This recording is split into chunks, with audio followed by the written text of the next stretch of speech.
Welcome to 12 TV. ముందుగా headlines చూద్దాం. ఏపీలో పెన్షన్ల దుమారం. పెన్షన్ల విషయంలో ప్రభుత్వం ప్రజల ప్రాణాలు తీస్తోందన్న చంద్రబాబు. పెన్షన్లపై రాజకీయాలు చేస్తున్నారని ఆగ్రహం.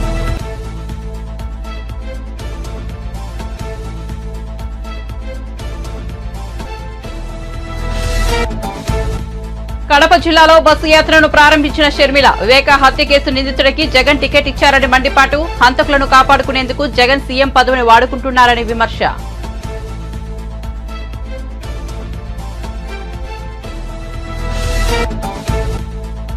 ఉమ్మడి కరీంనగర్ జిల్లాలో బీఆర్ఎస్ అధినేత కల్వకుంట్ల చంద్రశేఖరరావు పర్యటన. కరీంనగర్ రూరల్ జిల్లా ముగ్ధంపూర్లో వర్షాభావంతో ఎండిన పంటలను ఆయన పరిశీలించి పంట నష్టంపై ఆరా.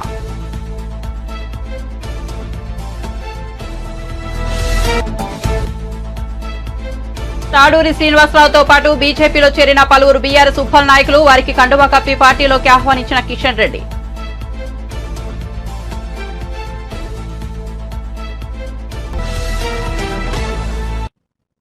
ఇక వివరాల్లోకి వెళ్తే టీడీపీ అధినేత చంద్రబాబు ప్రజాగలం యాత్రలో భాగంగా ఉభయ గోదావరి జిల్లాలో పర్యటిస్తున్నారు. ఈ సందర్భంగా ఆయన మాట్లాడుతూ మార్చి 30న పెన్షన్ల విషయంలో ఎన్నికల సంఘం స్పష్టమైన ఆదేశాలు ఇచ్చిందని, కానీ పెన్షన్ల విషయంలో ప్రభుత్వం ప్రజల ప్రాణాలు తీస్తోందని మండిపడ్డారు. పెన్షన్ల అంశంలో రాజకీయాలు చేస్తూ ప్రజలను తీవ్ర ఇబ్బందులకు గురి చేస్తోందని అన్నారు. వాలంటీర్లు రాజీనామా చేయాలని వైసీపీ నేతలు ఒత్తిడి చేస్తున్నారని ఆరోపించారు. వాలంటీర్లపై అక్రమ కేసులు పెట్టి జీవితాలు నాశనం చేస్తున్నారని మండిపడ్డారు. తండ్రి వైఎస్, బాబాయ్ వివేక చనిపోయినప్పుడు జగన్ రాజకీయ లబ్ధి పొందారని, ఇప్పుడు పెన్షన్ల విషయంలోనూ శవ రాజకీయాలు చేస్తూ లబ్ధి పొందాలని చూస్తున్నారని చంద్రబాబు విమర్శించారు. ఇంకొక ప్రభుత్వానికంటే మెరుగైన సేవలు అందించి తద్వారా పేరు తెచ్చుకుంటే తప్పు లేదు. కానీ ప్రజల ప్రాణాలకు, ఆస్తులకు రక్షణగా నిలవలసిన ప్రభుత్వమే వాళ్ళకి ఇబ్బంది పెట్టే పరిస్థితి రావడం చాలా బాధాకరం. రాజకీయాలన్నింటివి మనం చేసే పన్ను వల్ల ఓట్లు పడాలి తప్ప ప్రజల్ని ఇబ్బంది పెట్టి తప్పుడు సమాచారం ఇచ్చి ఇవన్నీ చేయడం చాలా దారుణం, చాలా బాధాకరం. ఇప్పుడు ఈ విషయంలో మీరు చూస్తే వైఎస్ఆర్ కాంగ్రెస్ పార్టీ డిఎన్ఏలో ఉంది శవ రాజకీయాలు చేయడం. తండ్రి చనిపోతే దాన్ని రాజకీయ లబ్ధి కోసం ప్రయత్నం చేశారు. బాబాయిని చంపేసి మళ్ళీ దండేసి మళ్ళీ సానుభూతి పొందాలని ప్రయత్నం చేసి సానుభూతి పొందారు. ఇప్పుడు ఈ ఎన్నికల్లో వాలంటీర్స్ని చంపేసి తద్వారా రాజకీయ లబ్ధి పొందాలని ప్రయత్నం చేస్తున్నారు. ఇది చాలా క్షమించాలని నేరం ఇది. అందుకే దీంట్లో కొంతమంది అధికారులు కూడా కుట్రలో భాగస్వాములయ్యారు. అది ఇంకా మరీ దుర్మార్గమైన కార్యక్రమం. నిన్న జరిగిన ఎపిసోడ్, 1వ తారీఖున పెన్షన్లు ఇవ్వాలి. ఎందుకు 1వ తారీఖు పెన్షన్లు ఇవ్వలేదు? మీ దగ్గర డబ్బులు లేవు. వచ్చిన డబ్బులు వీళ్ళు ఓడిపోతామని తెలిసిపోయి వీళ్ళ కాంట్రాక్టులకు 13,000 కోట్ల రూపాయలు కాంట్రాక్టులు దోచిపెట్టారు. ఏప్రిల్ 1 మార్చి బడ్జెట్ ఎండ్ అవుతుంది. మార్చి బడ్జెట్ ఎండ్ అయినప్పుడు ముందే డబ్బులు డ్రా చేసుకోవాలి. ఫస్ట్ వచ్చినప్పుడు కొన్ని హాలిడేస్ కూడా వస్తూ ఉంటాయి. అలాంటప్పుడు అకౌంట్స్ కూడా క్లోజ్ చేయాల్సిన అవసరం ఉంటుంది. ఇలాంటి ఇబ్బందుల్ని ముందే గమనించి ముందే డబ్బులు డ్రా చేసి తద్వారా సకాలంలో వృద్ధులకు ఈ పెన్షన్స్కి అందరికీ పెన్షన్లు ఇస్తే సబబుగా ఉండేది. అట్లా కాకుండా టోటల్గా ఈ ఇష్యూని మెస్అప్ చేసి వీళ్ళ స్వార్థ ప్రయోజనాల కోసం 13,000 కోట్ల రూపాయలు డైవర్ట్ చేసి. ఎంబీసీ కార్పొరేషన్ మాజీ చైర్మన్ తాడూరి శ్రీనివాస్ బీఆర్ఎస్ పార్టీకి రాజీనామా చేసి బీజేపీలో చేరారు. ఆయనతో పాటు ఉప్పల్ నియోజకవర్గానికి చెందిన పలువురు నేతలు కమలం పార్టీ జెండాను కప్పుకున్నారు. వారికి కేంద్ర మంత్రి, బీజేపీ తెలంగాణ రాష్ట్ర అధ్యక్షుడు కిషన్ రెడ్డి కండువా కప్పి పార్టీలోకి ఆహ్వానించారు. ఈ కార్యక్రమంలో మల్కాజ్గిరి లోక్సభ అభ్యర్థి ఈటెల రాజేందర్, రామచంద్రరావు, ఎన్వీఎస్ఎస్ ప్రభాకర్ తదితరులు కూడా పాల్గొన్నారు. ఈ సందర్భంగా కిషన్ రెడ్డి మాట్లాడుతూ కాంగ్రెస్ పార్టీ అమలు కాని హామీలు ఇచ్చిందని మండిపడ్డారు. అసెంబ్లీ ఎన్నికలకు ముందు అనేక హామీలతో ప్రజలను మోసం చేసిందన్నారు. 100 రోజుల్లో హామీలను పూర్తి చేస్తామని చెప్పారని, కానీ ఆ పార్టీకి ఇంకా గడువు పూర్తయినట్లుగా లేదని ఎద్దేవా చేశారు. గౌరవప్రదంగా వివరించినటువంటి వ్యక్తి, అంతేకాకుండా కమిట్మెంట్తో వారు తెలంగాణ రాష్ట్ర ఏర్పాటు కోసం ఒక ఉద్యమకారుడిగా పోరాటం చేసినటువంటి వ్యక్తి. పార్టీలో చేరిన తర్వాత కూడా మరి అదే కమిట్మెంట్తో రాజకీయ పార్టీ కార్యకర్తగా కూడా పనిచేశారు. వారు ఈరోజు హైకోర్టులో మరి న్యాయవాదిగా కూడా పనిచేస్తా ఉన్నారు. వారిని ఒక బడుగు బలైన వర్గాల నుంచి పనిచేస్తున్నటువంటి వ్యక్తి. వారు చైర్మన్ గా ఉన్నప్పుడు కూడా మరి ఉన్నంతలో ఎంబీసీ సామాజిక వర్గాలకు న్యాయం చేసేటువంటి ప్రయత్నం చేయడం జరిగింది. ఈరోజు రానున్నటువంటి పార్లమెంట్ ఎన్నికలను దృష్టిలో పెట్టుకుని దేశంలో ఇప్పుడున్నటువంటి పరిస్థితుల్లో ప్రధానమంత్రి గారు మళ్లీ ప్రధాని కావాలి నరేంద్ర మోడీ గారు అనేటువంటి ఒక లక్ష్యంతో ఈరోజు భారతీయ జనతా పార్టీలో చేరుతున్నారు. వారిని మనస్ఫూర్తిగా స్వాగతం పలుకుతా ఉన్నాను. మీరు అప్పులు కడితే వెంటనే మళ్లీ తీసుకోండి 2 లక్షల అప్పులు. డిసెంబర్లో నేను అధికారంలోకి వస్తాను, కాంగ్రెస్ పార్టీ సోనియమ్మ రాజ్యం వస్తుంది, అప్పుడు మేమే తీరుస్తాము కాబట్టి మళ్లీ వెంటనే తీసుకోండి అని చెప్పి కూడా రైతులను మభ్యపెట్టేటువంటి ప్రయత్నము, మోసం చేసేటువంటి ప్రయత్నం చేస్తా ఉన్నాను. నేను ముఖ్యమంత్రి గారిని అడుగుతాను, మీకు 100 రోజులు అంటే ఎప్పుడవుతుంది? మీకు డిసెంబర్ అంటే ఏ డిసెంబరు? 23 డిసెంబరా లేకపోతే మరీ డిసెంబరు? దానికి తోడు ఈరోజు అనేక రకాల హామీలు. ఈరోజు కాంగ్రెస్ పార్టీ పని ఎట్లా ఉందా అంటే గాల్లో దీపం పెట్టి దేవుడు అన్నట్టున్నది. కాంగ్రెస్ పార్టీ ఈరోజు మసిపూసి మారడికాయ చేయే ప్రయత్నం చేస్తాం. నేను రేపు ఏం మొక్క పెట్టుకుని మీరు తుబ్బూడలో మీటింగ్ పెట్టాలని అడుగుతా ఉన్నాను, ఏం సాధించాలని అడుగుతా ఉన్నాను. మీకు పార్లమెంట్ ఎన్నికల్లో ఓటు అడిగేటువంటి నైతిక హక్కు ఉందా కాంగ్రెస్ పార్టీకి అడుగుతా ఉన్నాను. ఇచ్చినటువంటి హామీలు అమలు చేయకుండా ముఖ్యమంత్రి గారు అంటారు తెలంగాణలో 17 సీట్లు గెలవాలి, రాహుల్ గాంధీ ప్రధాని కావాలా, కేంద్ర ప్రభుత్వం పైసలు ఇవ్వాలా, ఈ గ్యారెంటీలు అమలు చేయాలా. అంటే ప్రత్యక్షంగా పరోక్షంగా గ్యారెంటీలు అమలు చేయమని ముఖ్యమంత్రి గారు ఒప్పుకుంటున్నారు. ఎందుకంటే కనుచూపు మేరలో హంతకులు చట్టసభలకు వెళ్లకూడదని తాను కడప ఎంపీ అభ్యర్థిగా పోటీ చేస్తున్నట్లు వైఎస్ షర్మిల స్పష్టం చేశారు. వైఎస్ఆర్ జిల్లా కాశీనాయన్ మండలం ఆమగనంపల్లిలో బస్సు యాత్ర ప్రారంభించారు. ఈ సందర్భంగా మాట్లాడిన షర్మిల, మాజీ మంత్రి వివేకా హత్య కేసులో నిందితుడిగా ఉన్న వ్యక్తికే వైఎస్ఆర్సీపీ మళ్లీ టికెట్ ఇచ్చిందని ఆగ్రహం వ్యక్తం చేశారు. హంతకులను కాపాడుకునేందుకే సీఎం పదవిని జగన్ వాడుకుంటున్నారని విమర్శించారు. ముఖ్యమంత్రిగా ఉన్నారు, మరి జగన్మోహన్ రెడ్డి గారు ముఖ్యమంత్రి కాకముందు స్పెషల్ స్టేటస్ తీసుకొస్తానని చెప్పారు. వచ్చిందా స్పెషల్ స్టేటస్? ప్రత్యేక హోదా వచ్చినుంటే మన రాష్ట్రంలో నియోజకవర్గానికి కనీసం ఒక 100 కొత్త పరిశ్రమలు వచ్చేవి. అంటే ఎంత అభివృద్ధి జరిగి ఉండేది, ఎన్ని ఉద్యోగాలు వచ్చుండేవి, ఎంత బాగుపడేది మన రాష్ట్రం. స్పెషల్ స్టేటస్ ను తాకట్టు పెట్టాడు జగన్మోహన్ రెడ్డి గారు, బీజేపీ పార్టీ. స్పెషల్ స్టేటస్ ఈ రోజు లేదు, పోలవరం ప్రాజెక్టు లేదు, రాజధాని లేదు, కడప స్టీల్ ఫ్యాక్టరీ లేదు, కడపకి బెంగళూరుకి రైల్వే లైన్ రాజశేఖర రెడ్డి గారు ఉండుంటే ఎప్పుడో అయిపోయేది. ఇలా ఒక్కటంటే ఒక్కటికి కూడా అభివృద్ధికి నోచుకోలేదు మన రాష్ట్రం. ఇవన్నీ ఒక ఎత్తు అయితే ఈరోజు రాజశేఖర రెడ్డి బిడ్డ కడప పార్లమెంటుకు పోటీ చేయడానికి కారణం అదే జగన్మోహన్ రెడ్డి గారు. ఎవరైతే రాజశేఖర రెడ్డి గారి తమ్ముడు వివేకానంద రెడ్డి గారిని హత్య చేశారో మళ్ళీ ఆ హత్య చేసిన వాళ్ళకే జగన్మోహన్ రెడ్డి గారు మళ్ళీ ఎంపీ టికెట్ ఇచ్చారు. ఇది ఎంత మటుకు సబబు అని అడుగుతున్నాం. దోషులు వాళ్ళు అని సిబిఐ చెప్తుంది, సాక్ష్యాలు చెప్తున్నాయి, ఆధారాలున్నాయి, వాగ్మూలాలున్నాయి. ఇలాంటి అన్ని ఉన్నప్పటికీ కూడా ఈ రోజు వరకు కూడా హత్య చేసిన వాళ్ళకి ఇంకా శిక్ష పడలేదు అంటే జగన్మోహన్ రెడ్డి గారు అధికారాన్ని అడ్డు పెట్టుకొని వాళ్ళని కాపాడుతుండడమే కారణం. ఇదంతా ఒకటైతే ఈ రోజు కడప పార్లమెంట్ సీటు మళ్ళీ వాళ్ళకే ఇచ్చారు జగనన్న గారు అంటే ఇక అహంకారం కాకపోతే దీన్ని ఏమనుకోవాలి? అధికారం ఇచ్చింది ఎందుకు? అధికారం ఇచ్చింది జగనన్న గారికి స్పెషల్ స్టేటస్ తీసుకొస్తారు. ఓట్లేసింది ఎందుకు? పోలవరం ప్రాజెక్టు కడతారు. ముఖ్యమంత్రిని చేసింది ఎందుకు? రాజధాని కడతారు. కానీ ఆ అధికారాన్ని ఆ పదవిని ఈ రోజు జగనన్న గారు హంతకులను కాపాడడం కోసం వాడుతున్నారు అంటే ఇది దురదృష్టం కాకపోతే ఇంకా ఏమిటి? ఇది దుర్మార్గం కాకపోతే ఇంకా ఏమిటి? ఈ రోజు రాజశేఖర రెడ్డి బిడ్డను నేను ఈ అన్యాయాన్ని అడ్డుకోవడానికే ఈ రోజు రాజశేఖర రెడ్డి బిడ్డ కడప ఎంపీగా పోటీ చేస్తుంది కాంగ్రెస్ పార్టీ తరఫున.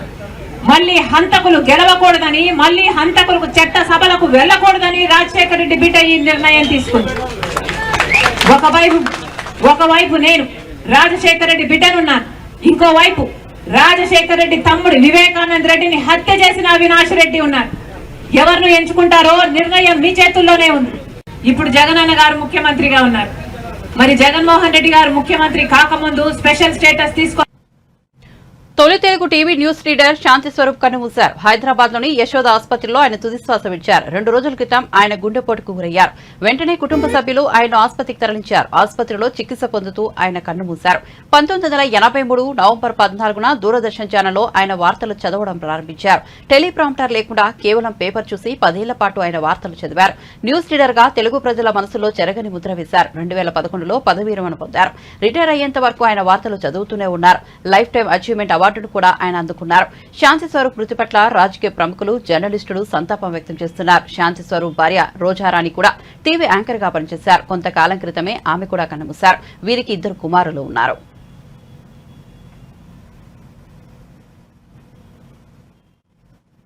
ఉమ్మడి కరీంనగర్ జిల్లాలో బీఆర్ఎస్ అధినేత కల్వకుంట్ల చంద్రశేఖరరావు పర్యటన కొనసాగుతోంది. మొదట కరీంనగర్ రూరల్ జిల్లా ముగ్దంపూర్లో వర్షాభావంతో ఎండిన పంటలను ఆయన పరిశీలించారు. పంట నష్టంపై ఆరా తీశారు. ఈ సందర్భంగా ఆయన రైతులకు భరోసా ఇచ్చారు.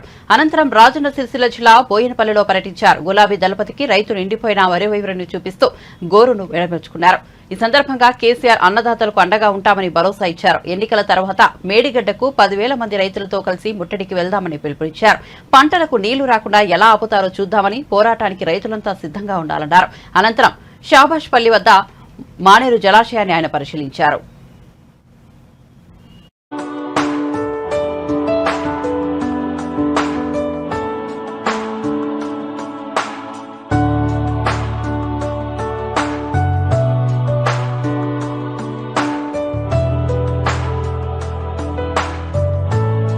ఇక్కడ బాధ కలిగే విషయం ఏంటంటే, నేను కూడా దుఃఖంతో చెప్తున్న మాట ఏంటంటే, కాలం కాకపోతేనేమో రైతు ఇంత నష్టపోడు, కాలం కాలేదని దేవున్నో ధర్మాన్నో తిట్టుకుంటాడు, పంట వేయడు. కానీ ఇక్కడ పంట వేసి పెట్టుబడి పెట్టి ప్రతి ఊర్లో కూడా వాళ్ళు రోధిస్తున్నది బాధపడకుండా ఇలా మగ్దుంపూర్లో కానీ ప్రతి చోట చెప్పింది ఏంటంటే 25,000 పెట్టమని కొందరు, 28,000 పెట్టమని కొందరు, 22,000 పెట్టమని కొందరు.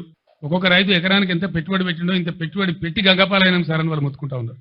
మేము వేయకపోతే బాధలేదు, కానీ కారణం ఏంది? రైతు బంధు మీద ఒక ఆరాకిరి. అది ఎప్పుడు వేస్తారో ఎప్పుడు వేయరో చెప్పకపోవడం, 7 ఎకరాలని 3 ఎకరాలని 4 ఎకరాలని దానిలో తొండి పెట్టి అసలు వస్తుందా రాదా ఒక కన్ఫ్యూజన్ గురి చేయడం రైతులను. నిన్న మొన్నటి దాకా ఇప్పటికి కూడా ఇంకా పూర్తిగా వేయలే రైతులకు, 100% వేయలే. ఇంకా దాని మీద ఒక పాలసీ లేదు, ధైర్యం లేదు, చెప్పే తెలివితేటలు లేవు. నేను మొన్న మాట్లాడితే ఇంత గలీజ్గా అంటే ఒక ముఖ్యమంత్రి స్థాయిలో 100 రోజులలో 200 మంది రైతులు చచ్చిపోయిన 200 పైచీలు కానీ నేను చెప్తే 48 గంటల్లోగా ఇవ్వండి, మేము వాళ్ళకు నష్టం ఇస్తామని చెప్పినారు. మేము 4 గంటలనే ఇచ్చినాం.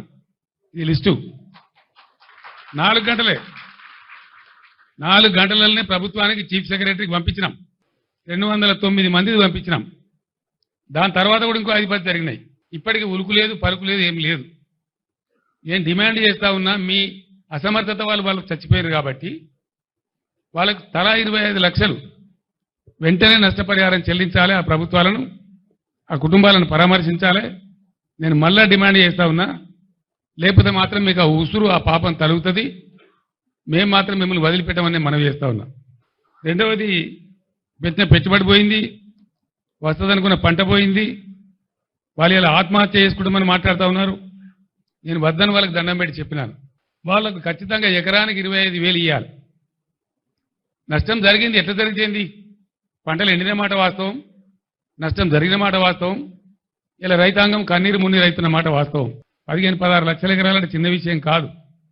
ఇది న్యాచురల్ కలామిటీ కంటే కూడా పెద్దది. Bigger than any natural calamity. కాబట్టి ఈ సందర్భంలో ప్రభుత్వం కాకపోతే వాళ్ళని ఇవ్వలాదుకోవాలా? దానికోసం మేము డిమాండ్ చేస్తూ ఉన్నాం. మీరేదో తప్పించుకుంటాం అనుకుంటే మీ వీపులు విమానం మొత్తం మోగిస్తారు ప్రజలు, మిమ్మల్ని మాత్రం వదిలిపెట్టరు. మీ డ్రామాలు నడవాయని కూడా నేను మనవి చేస్తా ఉన్నా. నేను కూడా 4 నెలల దాకా నా నోరు తెరవలే. మన సూర్యాపేటలో నేను చెప్పిన 4 మాసాల దాకా నేను తెరవలే. టైం ఇవ్వాలి కొత్త ప్రభుత్వానికని మాట్లాడలే. వాళ్ళు ఎన్ని పిచ్చి పిచ్చి ఆరోపణలు, ఎన్ని పిఆర్ స్టంట్లు, వాళ్ళకు తొత్తులుగా ఉన్నటువంటి కొంత మీడియా ఎవరైతే ఉన్నారో అన్ని అడ్డగోలు వార్తలు రాయించి ఏం చెప్పినా కూడా మేము మాట్లాడలే. గంభీరంగా ఉన్నాం, పరిస్థితిని గమనించుకుంటూ ఉన్నాం. మంచి చెడ్డలు ప్రజలకు కూడా తెలవాలనే ఉద్దేశంతో ఉన్నాం. మేము మాట్లాడలే. మేము చెప్పేది ఇలా ఎండిపోయిన పంటలు వట్టిగా తమాషగా చెప్తే మీకు ఎండిపోయిన పంటలు రైతులు ఇచ్చిన ఫోటోలు ఇవి మేము తీసినవి కావు. మేము పోయే వరకే పెట్టుకున్నారు వాళ్ళు. మేము పోయిన గ్రామాలలో ఎన్ రూట్లో పెట్టుకొని ఉన్నారు. ఇగో ఈ విధంగా ఎండిపోయినాయి పంటలు, ఇంత భయంకరంగా ఎండిపోయినాయి. ఇవన్నీ ఎన్నికల సమయం దగ్గర పడుతున్న కొద్దీ ఆయా పార్టీలలోకి చేరికలు ఊపందుకున్నాయి. ఈ క్రమంలో ఉండవల్లిలో టీడీపీ జాతీయ ప్రధాన కార్యదర్శి నారా లోకేష్ సమక్షంలో భారీగా చేరికలు జరిగాయి. గుంటూరు, అనంతపురం జిల్లాలకు చెందిన నేతలు పెద్ద సంఖ్యలో టీడీపీలో చేరారు. గుంటూరుకు చెందిన తాడిశెట్టి మురళీమోహన్ లోకేష్ సమక్షంలో కుటుంబ సభ్యులతో సహా టీడీపీ తీర్థం పుచ్చుకున్నారు.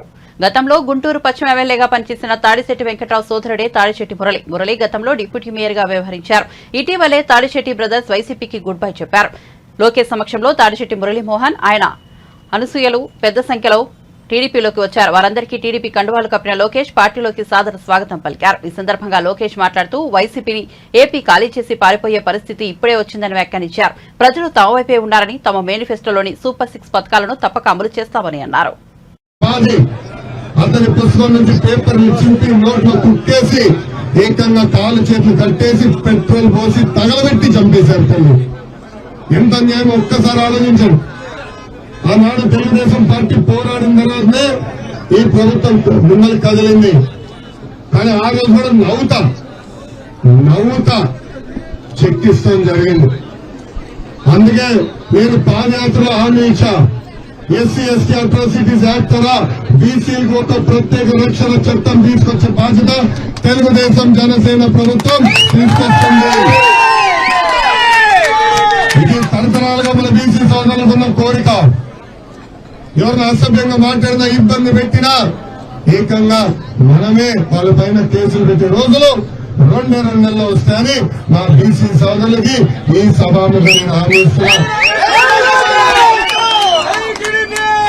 మనందరూ ఒక్కసారి ఆలోచించాలి. ఈ రోజు మనం గౌరవం కోసం బతుకుతున్నాం.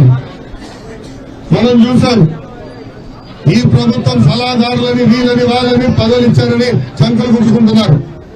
కానీ తిరుమలకి ముఖ్యమంత్రి వెళ్తే ఆయన పక్కన కూర్చునేది ఆయన సొంత సామాజిక వర్గానికి చెందిన వ్యక్తులు. ఒక ఉప ముఖ్యమంత్రి ఉన్న దళిత నాయకుడు, అదే విధంగా మంత్రులు ఉన్న బీసీ నాయకులందరూ వెనకాల నుంచిన పరిస్థితి ప్రజలందరూ ఒక్కసారి దయచేసి గమనించాలా. ఈ ప్రభుత్వానికి బీసీలంటే చిన్న చూపు, అందుకే ఎక్కడ గౌరవం లేదు. ఇక్కడున్న కుర్రోళ్ళు అడుగుతున్నా, ఊర్లో ఒక్క లోన వచ్చిందా? ఒక్కరినైనా ఆదుకున్నారా? గాలి వదిలేసింది ప్రభుత్వం. ఆనాడు ఆదరణ పథకం ద్వారా మీరు 10% డబ్బులు కట్టారు. కనీసం 10 మంది ఇస్తున్నారు కదా, కట్టిన 10% డబ్బులు తిరిగి మీకు వెనక్కి ఇవ్వలేదు. అందుకే బీసీ సోదరులు చెప్తున్నాం, ఆదరణ పథకం ద్వారా ప్రతి సంవత్సరం మెరుగైన పనిముట్లు కొనిస్తాం. బీఆర్ఎస్ ఖాళీ అవుతోందనే భయంతో ప్రజల దృష్టి మరలించేందుకే కేసీఆర్ బయటకు వస్తున్నారని ఉప ముఖ్యమంత్రి బట్టి విక్రమార్క అన్నారు. 3 నెలల క్రితం వచ్చిన ప్రభుత్వం కరువుకి ఎలా కారణమవుతోందో చెప్పాలని ఆయన నిలదీశారు. నాడు కేసీఆర్ తీసుకున్న నిర్ణయాలే నీటి కష్టాలకు కారణమయ్యాయని ఆరోపించారు. భారీ ప్రజానికం, తెలంగాణకు సంబంధించినటువంటి కాంగ్రెస్ నాయకత్వం, శ్రేణులు, అభిమానులందరూ కూడా కదం తొక్కుతూ అఖిల భారత కాంగ్రెస్ కమిటీ మేనిఫెస్టో రిలీజ్ కార్యక్రమాన్ని తుప్పుగూడలో రేపుతా ఉంది. ఇది ఈ దేశానికి దిశానిర్దేశం చేసేంత స్థాయిలో భారీ బహిరంగ సభ జరగబోతుంది. కాంగ్రెస్ అంటేనే ప్రజలంటేనే కాంగ్రెస్. ఈ దేశ ప్రజాస్వామ్యాన్ని, ప్రజల సంక్షేమాన్ని నిలబెట్టే దిశలో కాంగ్రెస్ పార్టీకి సంబంధించిన మేనిఫెస్టో రేపు ఉండబోతాం. ఈ దేశ ఆర్థిక వనరుల్ని, సహజ వనరులన్నింటినీ కూడా ప్రజలకే చెందాలి, దేశానికే చెందాలి అనేటట్టుగా కాంగ్రెస్ పార్టీకి సంబంధించిన నిర్ణయాలు ఉంటాయని రేపు సభలో తెలుసు. కరువు తీసుకొని వచ్చిందే కేసీఆర్. వానాకాలంలో పడ్డ నీటిని జాగ్రత్తగా ఒడిసిపట్టుకొని ప్రాజెక్టులో నిలబెట్టుకొని ఆ నీటిని ప్రణాళికాబద్ధంగా వాడుకొని ఉంటే ఈరోజు కరువు వచ్చేది కాదు, ఇబ్బంది ఉండేది కాదు. మేము వచ్చింది వానాకాలం అయిపోయిన తర్వాత చలికాలంలో వచ్చాం అధికారంలో. మేము వచ్చిన తర్వాత వర్షాలు అంటే వానాకాలం రాలేదు, లేకపోతే పడ్డ నీళ్ళని వృధా చేయలేదు. వృధా చేసింది నువ్వు. పడ్డ నీళ్ళని ప్రజలకు అందించకుండా ఉండే విధంగా అత్యంత పాలన లేకుండా గాలికి వదిలేసినటువంటి మీ విధానం వల్లనే ఈరోజు రాష్ట్రంలో కరువు, నీటి ఎద్దడి ఏర్పడింది. ఇది ప్రజలందరికీ తెలుసు. దాన్ని కప్పిపుచ్చుకోవడం కోసం, లేకపోతే టీఆర్ఎస్ పార్టీలో ఉన్న నాయకత్వం అంతా ఖాళీ చేసి వెళ్ళిపోతూ ఉంటే దాన్ని కప్పిపుచ్చుకోవటం కోసం, లేకపోతే ప్రజల్లో మనసుని, మార్గాన్ని మళ్లించడం కోసం చేసే ప్రయత్నం చేస్తున్నాడు. కానీ వారు ఎన్ని చేసినా చేయగలిగేది ఏమి లేదు. ఎందుకంటే మేము వచ్చింది డిసెంబర్ కంటే ముందు ఋతుపవనాలు వస్తుంది, జూన్, జూలై మాసాలు. అప్పుడున్నది అధికారంలో వాళ్ళే. వాళ్ళు ఉన్న సమయంలో కృష్ణానదిలో నీళ్లు సరిగా మానిటర్ చేసినా, గోదావరి నీళ్ళని సరిగా మానిటర్ చేసినా ఈ పరిస్థితి ఉండేది కాదు. 100 రోజుల్లో మేము జాగ్రత్తగా కాపాడుకుంటూ వచ్చాం కాబట్టి కరెంటు కష్టాలు లేకుండా ఈరోజు రాష్ట్రానికి కరెంటు ఇవ్వగలుగుతాం. టీడీపీ, జనసేన, బీజేపీ జెండాలు వేరైన ఎజెండా ఒకటేనని టీడీపీ అధినేత చంద్రబాబు సతీమణి నారా భువనేశ్వరి అన్నారు. రాష్ట్రంలో ప్రజాపాలన అందించాలంటే ఎన్డీఏ కూటమికి ఓటేయాలని పిలుపునిచ్చారు. నిజం గెలవాలి కార్యక్రమంలో భాగంగా నంద్యాలలో శుక్రవారం ఆమె పర్యటించారు. చంద్రబాబు అరెస్టుతో మనస్తాపానికి గురై చనిపోయిన బాధిత కుటుంబాలను భువనేశ్వరి పరామర్శించారు. పెన్షన్ కూడా ఈ ప్రభుత్వం అనుకుంటే ఎక్కడికక్కడ సచివాలయం ఉంది, వాళ్ళ ద్వారా ఇవ్వచ్చు పెద్దవాళ్ళకి పెన్షన్స్. అది ఇవ్వకుండా ప్రతిదీ వాళ్ళ ఆపేసి ప్రతిదీ చంద్రబాబు నాయుడు గారు అడ్డం పడుతున్నారని చెప్తున్నారు. అది వీళ్ళు చేసే ప్రచారం వీళ్ళు చేస్తున్నారు. అందుకే మీరందరూ చాలా జాగ్రత్తగా ఓటెయ్యాలి. మనందరం ముందుకెళ్దాం, మనం వెనక్కి తిరిగేది లేదు. మన సైకిల్ తొక్కుంటా ముందుకెళ్ళి ఎదురొచ్చేవాడిని తొక్కుని వెళ్ళి వెనక తిరగకుండా మనం ముందుకెళ్ళి మన తెలుగుదేశం జెండా పైకి పుచ్చుకుని ముందుకు వెళ్దాం. ప్రజల ప్రభుత్వం వస్తుంది. అదే నేను కోరుతున్నాను మీ అందరి దగ్గర నుంచి. ఇప్పుడు మీకు తెలుసు, కొన్ని వర్గాల్లో, కొన్ని డిస్ట్రిక్ట్ లో టీడీపీ, జనసేన, బీజేపీ కూటమి అనేది ఉంది. మీరు తప్పకుండా అది కూడా గుర్తుంచుకుని వాళ్ళకు కూడా ఓటేయాలి. జెండాలు 3 అవ్వచ్చు, 3 రకాలు అవ్వచ్చు, కానీ ఎజెండా అంతా ఒకటే మంది. ఏమని? ప్రజల ప్రభుత్వం రావాలి. అది మనం కోరుకోవాలి. అదే నేను మీ అందరి దగ్గర నుంచి కోరుకునేది కూడా. ఇప్పుడు మీరందరూ, మీ అందరికీ తెలుసు, మనందరం కురుక్షేత్రం యుద్ధం ఎదుర్కోబోతున్నాం ఇంకొక 40 రోజులు. అవునా కాదా? చెప్పండి. దానికి ఆయుధం ఏంటి? మీ ఓటు. అది మర్చిపోబాకండి. ఇంట్లో కూర్చుని ఎవరో వస్తారు, తీసుకెళ్తారు, అదంతా లేదు. మీరే ముందుకు రావాలి. ఇంకా మీతో పాటు 10 మందిని, 100 మందిని వేసుకుని ముందుకెళ్ళి ఓటు వేయించాలి. అదే నేను కోరుకుంటున్నాను.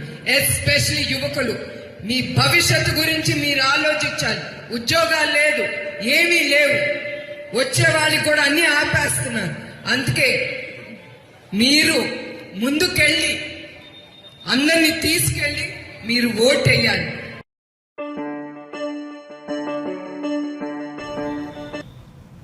రాష్ట్రంలో ప్రజలందరూ మార్పు కోరుకుంటున్నారని, మే 13న జరిగే ఎన్నికల్లో ఆ మార్పు వస్తుందని ఏపీ బీజేపీ అధ్యక్షులు దగ్గుపాటి పురంధేశ్వరి అన్నారు. ప్రముఖ పుణ్యక్షేత్రం ద్వారకా తిరుమల ఆలయాన్ని ఆమె శుక్రవారం సందర్శించారు. కుటుంబ సమేతంగా వెంకటేశ్వర స్వామి సేవలో పాల్గొన్నారు. ఈ సందర్భంగా పురంధేశ్వరి మీడియాతో మాట్లాడారు.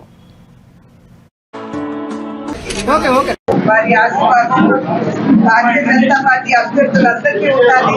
అదేవిధంగా కూటమి ఎన్డీఏ కూటమి ఏదైతే ఉందో కూటమి అభ్యర్థులకు అందరికీ ఉండాలి అని చెప్పి నేను భగవంతుడిని ప్రార్థిస్తున్నాను.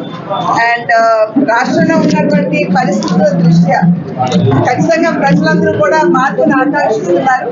ఆ మార్పు మే 13వ తారీఖున జరిగేటువంటి ఎన్నికల్లో ఆ మార్పు వస్తుంది అని చెప్పి మేమందరం కూడా గట్టిగా విశ్వసిస్తున్నాము. ప్రజలందరూ కూడా రాష్ట్రంలో ఉన్నటువంటి పరిస్థితుల్ని గమనిస్తూ ఈ కూటమి ఏదైతే నిలబడిందో ఎన్డీఏ కూటమి ఇటు రాష్ట్ర అభివృద్ధిని ఆకాంక్షించిన అటు దేశాభివృద్ధిని ఆకాంక్షించిన ఖచ్చితంగా ఎన్డీఏ కూటమి అభ్యర్థులందరికీ కూడా ప్రజలందరూ ఓటు వేసి గెలిపించాలని చెప్పి అభ్యర్థిస్తున్నాను. అదేవిధంగా ఎండోమెంట్స్ కి సంబంధించినటువంటి సిబ్బంది ఎవరైతే ఉన్నారో వారందరినీ కూడా ఎలక్షన్ విధిలోకి వాడుకోవాలి అని చెప్పి ప్రభుత్వం భావిస్తుంది. అయితే ఇప్పుడు మనందరికీ తెలుసు ఉత్తరాయణం వచ్చింది. ఉత్తరాయణ సందర్భంలో పండుగలు ఎక్కువగా ఉంటాయి. మరి వీరందరినీ తీసుకెళ్లి ఎలక్షన్ డ్యూటీలో పెట్టినట్లయితే కనుక భక్తులు చాలా ఇబ్బంది పడేటువంటి అవకాశం ఉంటుంది. కనుక ఎలక్షన్ కమిషన్ కూడా దీన్ని దృష్టిలో తీసుకుని ఎవరైతే ఎండోమెంట్ సిబ్బంది ఉన్నారో వారిని ఎలక్షన్ విధులకి వాడకుండా ఊళ్ళో భక్తులు ఎవరైతే వస్తారో వారికి అన్ని సదుపాయాలు సమకూర్చడానికి వారి సేవలు గుళ్లలో వినియోగించుకోవాలని చెప్పి అభ్యర్థిస్తున్నారు. అంబేద్కర్ కోనసీమ జిల్లా కోనసీమ తిరుమల వాడపల్లి వెంకటేశ్వర స్వామి ఆలయంలో 5 రోజుల పాటు శ్రీ స్వామివారి ఆధ్యానోత్సవాలు జరుగుతాయి. ఇందులో భాగంగా ఈ రోజు స్వామివారి అమ్మవార్ల వసంత మండపంలో భక్తులకు అష్టోత్తర పూజలు జరిపారు అర్చక స్వాములు. ఆధ్యాత్మిక ఉత్సవాల్లో భాగంగా కేరళ వాయిద్యాలు భక్తులను అలరించాయి. కోనసీమ తిరుమలగా పేరుతున్న వెంకటేశ్వర స్వామి ఆలయానికి భక్తులు పోటెత్తారు. భక్తులకు ఎలాంటి ఇబ్బందులు కలగకుండా ఆలయ సిబ్బంది ప్రత్యేక ఏర్పాట్లు చేశారు.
బులెటిన్ ముగించే ముందు హెడ్లైన్స్ మరోసారి చూద్దాం. ఏపీలో పెన్షన్ల దుమారం. పెన్షన్ల విషయంలో ప్రభుత్వం ప్రజల ప్రాణాలు తీస్తోందన్న చంద్రబాబు. పెన్షన్లపై రాజకీయాలు చేస్తున్నారని ఆగ్రహం.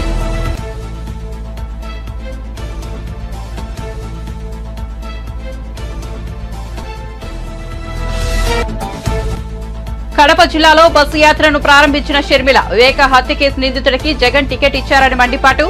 హంతకులను కాపాడేందుకు జగన్ సీఎం పదవిని వాడుకుంటున్నారని విమర్శ.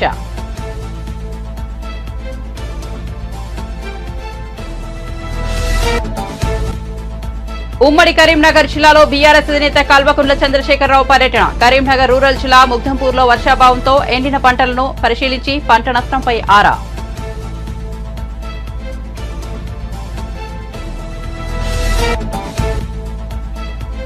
తాడూరి శ్రీనివాసరావుతో పాటు బీజేపీలో చేరిన పలువురు బీఆర్ఎస్ ఉప్పల్ నాయకులు. వారికి కండువా కప్పి పార్టీలోకి ఆహ్వానించిన కిషన్ రెడ్డి.